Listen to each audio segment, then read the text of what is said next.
My philosophy of youth ministry is one that's marked by the idea of holy relationships.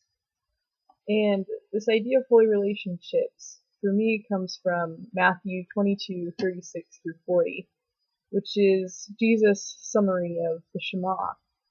When a young little guy asks him, "What's the greatest commandment in the law?" Jesus replied, "Love the Lord your God with all your heart and with all your soul and with all your mind.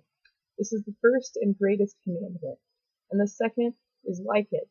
Love your neighbor as yourself. All the law and prophets hang on these two commandments."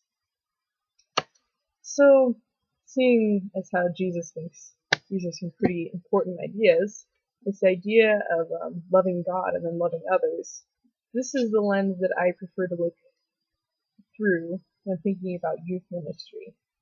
How do we want to order this idea? Well, first, we want the focus to be on a loving relationship with God. This is the communion that we have with God, the unity that we have with God. Wesleyans would talk about this as the life of sanctification, growing in Christ's likeness, which occurs when we grow in love of God.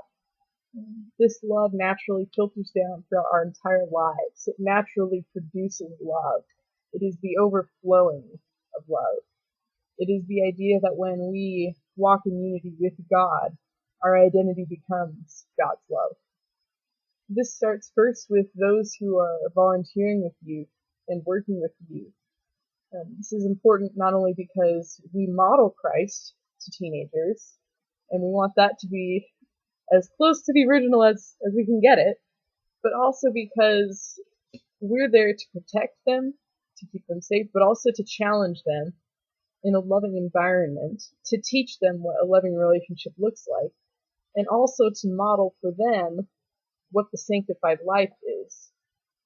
So, me being a person who, suppose I don't really spend time pursuing God, I think maybe about God sometimes, but don't put any effort into my spiritual life, how could I then, being intentionally disconnected from God, try to connect others to God?